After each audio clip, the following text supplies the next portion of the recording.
Urang lamun lewat kantor ieu nya si Celita sok siga mungkin naik pesawat gini. Kompet aja. Iya.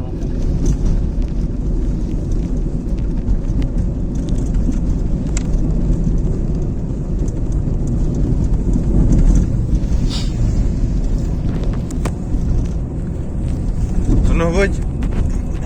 Kopian heula. Kopi kalem kita anjing coba. Mudi kanu kopi jeruk. Slowly take a step today. I will never be the same, 'cause that's what it takes.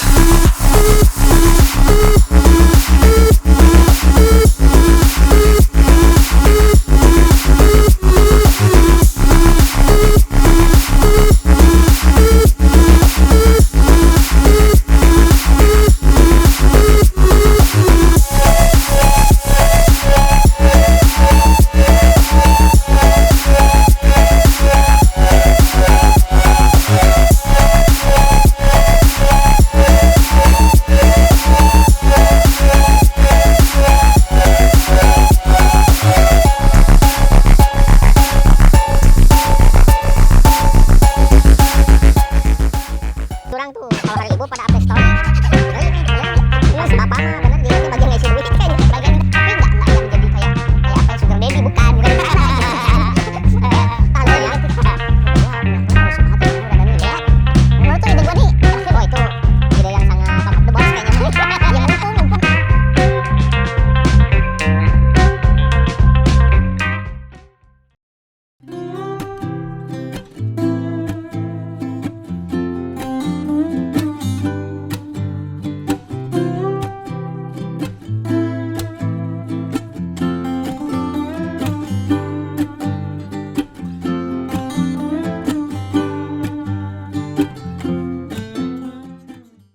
Oke guys, sekarang kita ketemu kembali.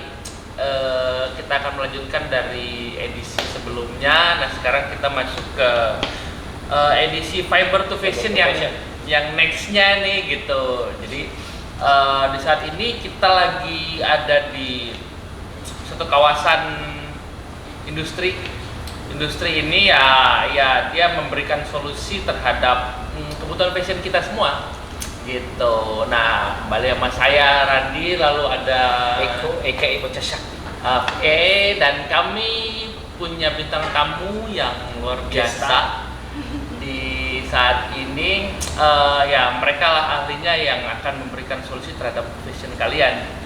Gitu. Jadinya ya mungkin kita langsung kupas saja apa yang bakal kita kasih informasinya ke kalian. Gimana Pak Eko, coba awalin nyambungnya dari yang kemarin itu gimana nih?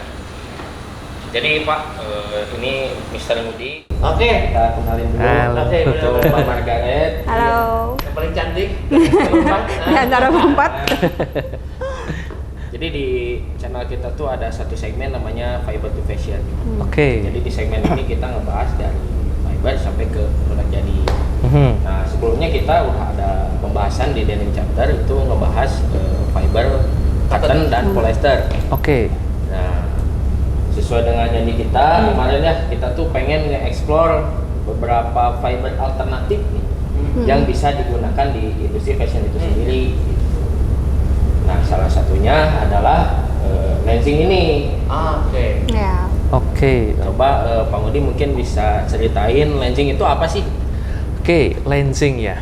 Nah, tapi sebelum ngobrol tentang lensing kita ngomong tentang serat dulu deh. Kemarin kan di sesi sebelumnya, episode sebelumnya bicara tentang serat juga ya. Nah, sebetulnya kalau ngomong serat yang ada di dunia ini ada di berbagai macam, terbagi-bagi berbagai macam. Ada serat sintetis, yang kemarin sempat dibahas tuh ada polyester, sebelumnya yang lain ada nilon, akrilik. Nah, itu serat sintetis. Nah, itu konsumsinya tuh di dunia tuh kurang lebih sekitar lebih dari 60%. Wow.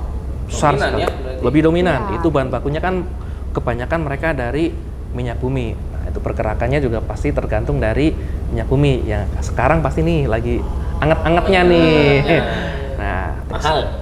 yang serat berikutnya itu serat alam, serat natural. Si serat natural ini pun masih ada terbagi-bagi gitu. Ada serat yang dari protein, atau dari hewan. Itu bisa contohnya nih sutra, wool, kashmir. Nah, itu serat protein nih. Nah, terus serat berikutnya itu serat alam yang dari selulus. Nah, serat dari selulus pun masih bisa dibagi. Serat yang selulus dari pohon.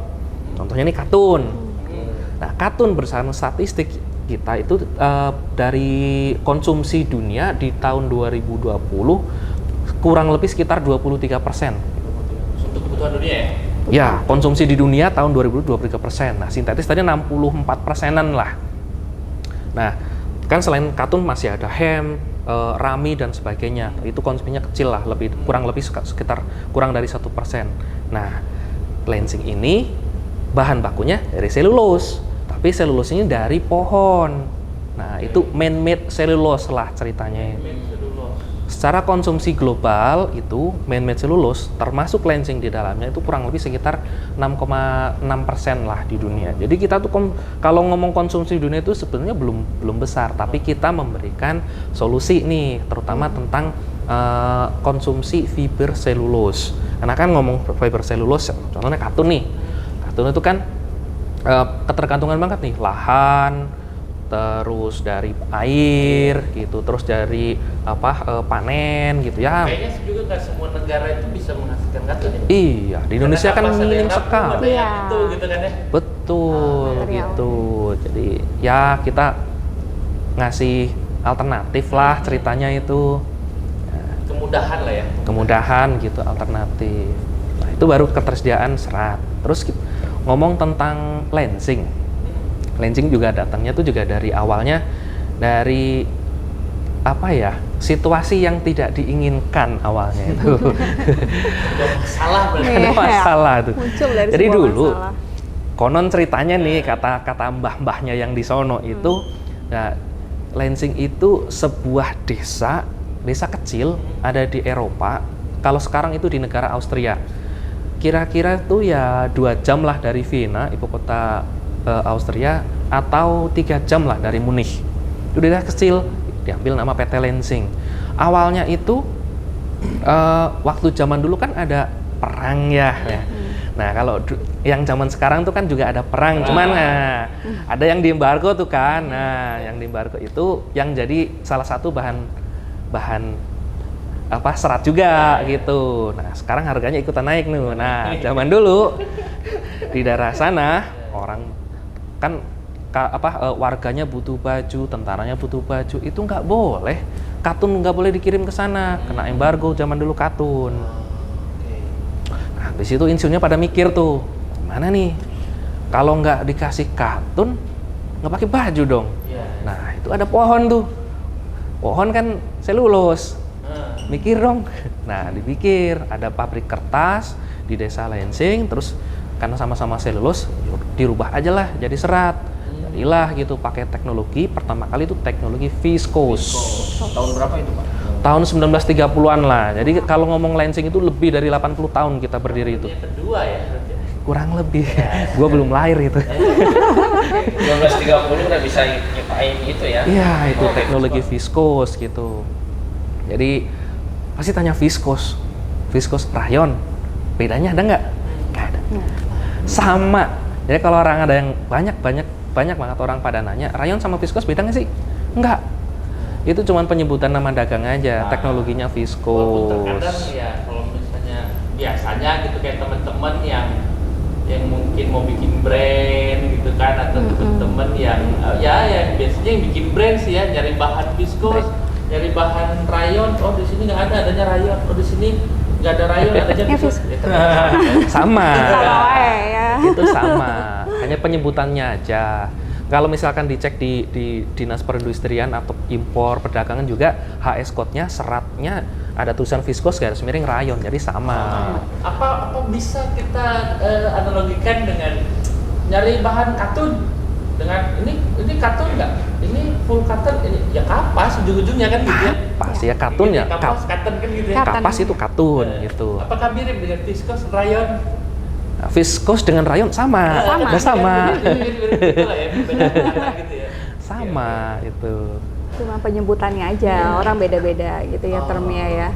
Iya, termnya beda-beda. Jadi Awalnya dari situ tahun 1930-an, terus kemudian tahun 60-an lah. Tahun 60-an tuh insinyurnya yang di Lansing itu develop sesuatu yang baru lagi, improvement, kita sebut namanya fibernya modal. Modal. Ya, fiber modal. Jadi Lansing itu pertama kali di dunia yang menciptakan fiber modal. Modal. Ya, itu tahun 60-an. Ya, terus seiring berjalan modal jadi generic fiber gitu. Nah, terus sekitar tahun 82-an lah, 82, 83, Lansing ekspansi ke Indonesia. Nah, ini di sini nih di Purwakarta. Itu dari tahun 82-an lah itu 82, mulai iya. berdiri, operasinya tahun 83 lah. Gitu. Berarti Austria yang kedua langsung Indonesia nih. Indonesia. Ya, ada beberapa Ada negara negara-negara itu lain. tapi untuk yang viscose itu pertama kali ekspansi Lansingnya itu di sini. Dari Austria pindah teknologinya ke Purwakarta ini. Berarti udah cukup lama ya. Sini. Lebih dari 35 tahun, tahun 83, 39 tahun. Hampir 40 tahun nih kita nih. Gitu. Udah tua. Terima kasih loh Inof bisa diundang ke sini untuk Luar biasa ya. ya untuk bisa ya akhirnya nambah informasi sih jujur ke saya sendiri ini nambah wawasan banget gitu ibaratnya ya karena itu ya kalau buat saya pribadi saya mengikuti dari yang perihal cotton tapi ternyata ya setelah ketemu dengan Pak Eko cotton itu nggak bisa semua negara produce kalau untuk kain ya untuk fashion ya gitu karena dia pas ditenun ya cenderung Betas. cenderung rapuh gitu kalau untuk yang Indonesia makanya that's why ada beberapa negara yang menentukan harga kapas kan gitu kan Yeah. penentunya karena mungkin mereka lebih bisa panennya ya daripada memang kita terlalu kan gitu kan terlalu bergantung sama itu ya that's why ya Ada Lansing alternatif muncul, lain. ya.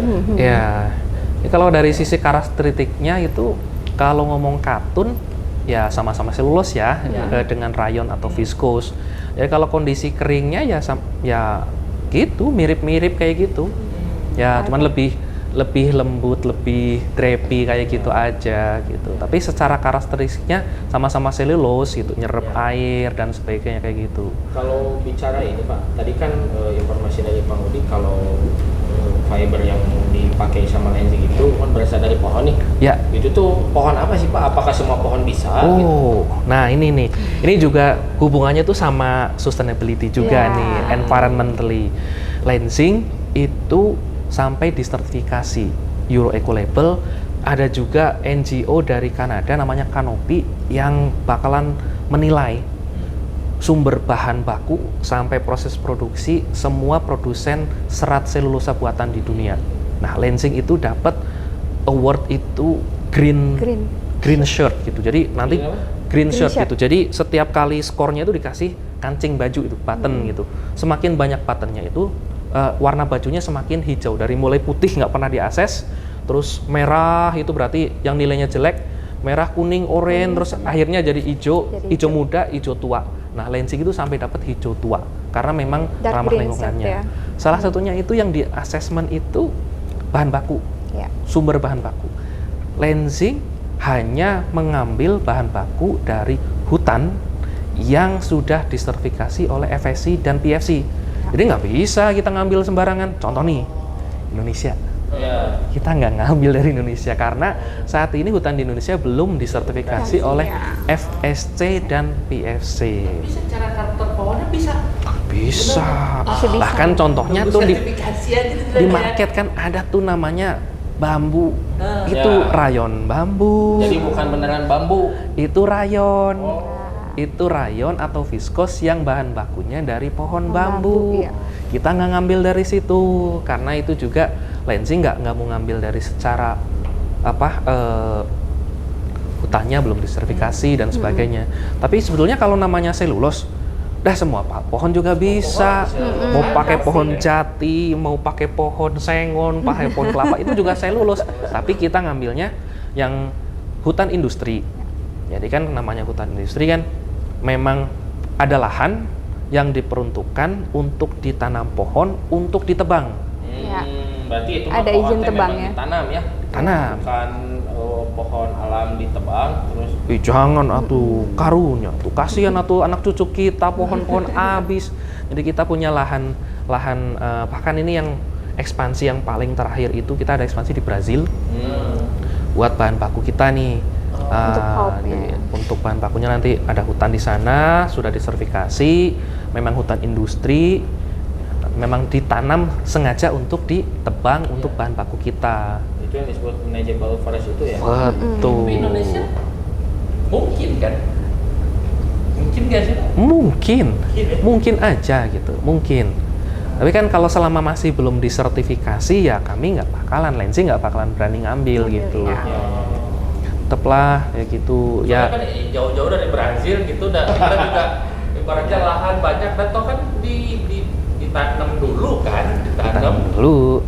ya ibaratnya panen, tebang, dan akarnya tumbuh lagi gitu kan. Iya. Dulu kan alasannya kenapa kok Indonesia sampai jadi paru-paru dunia itu kan juga karena memang hutannya banyak, terus juga memang hutan apa ancient gitu kan, hutan yang Hutan lindung. hutan Ya, lindung disebutnya. kayak gitu. Nggak mau lah, janganlah, masa Ya. kayu yang ratusan tahun, ribuan tahun Karena itu ditebang. ratusan tahun untuk Oh. tumbuh kan gitu. Ditebang. Sementara si hutan industri itu biasanya pohon yang kita tanam itu memang yang cepat tumbuh gitu. Ya, paling Nah, 5. maksud saya tuh kayak lahannya kan banyak yang lahan-lahannya. Ya katanya sih kemarin kebakaran hutan, berarti lahannya jadi kosong tuh. Ya kalau itu bisa ditanam. Ditanam yang lain dong. Ada yang lain gitu. Iya. Ditanam Tanam yang kemarin pada ngantri. Tapi ya itu yang sangat menarik ya. Namun ya sekarang masih dari Brasil itu tadi ya. Bahan bakunya kita masih ada beberapa sih. Di Austria sendiri ada, di Austria sendiri. Terus di sekitar Eropa itu kan memang banyak hutan dan memang hutannya itu benar-benar selektif ya. Udah ditandain dulu, oh ini boleh ditebang, ini nggak boleh, itu udah. Jadi di sana itu sangat ketat lah. Kalau yang di Eropa itu tidak boleh, benar-benar nggak boleh menebang pohon lebih banyak dari jumlah pohon yang tumbuh. Itu kalau di Eropa. Terus kita juga punya pabrik untuk materialnya itu di Ceko, Republik Ceko.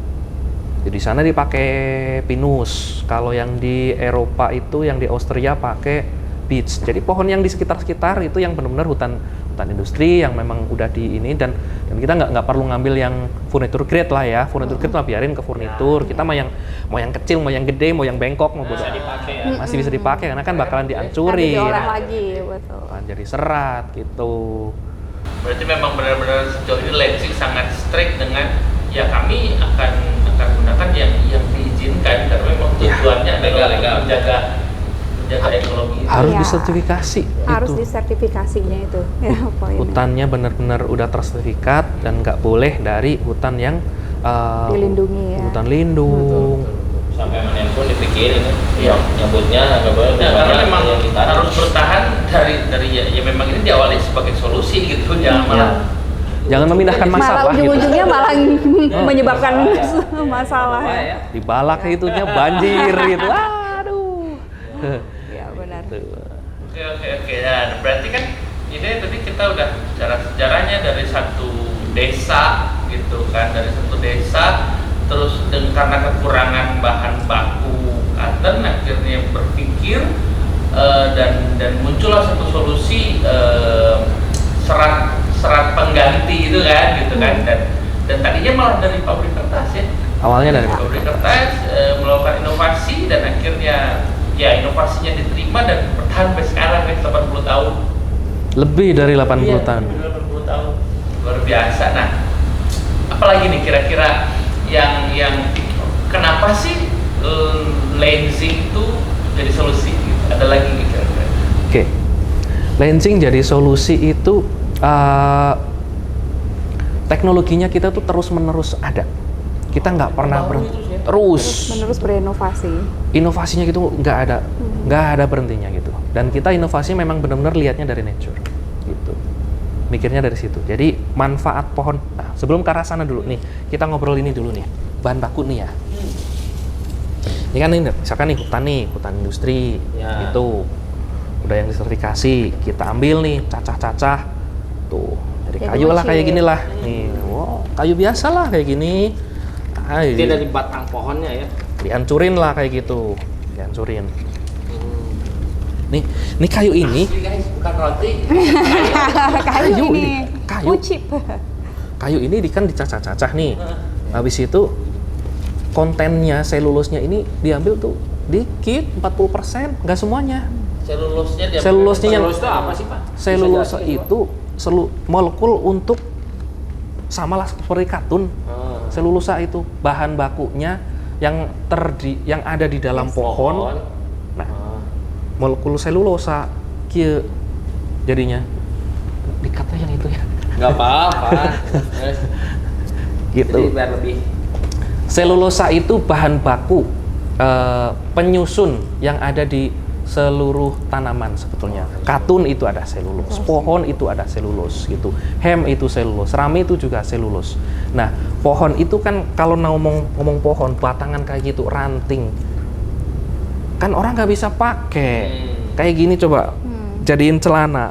Aduh nggak bisa. Nah, kan nggak bisa, makanya yang dari kayu ini kita olah.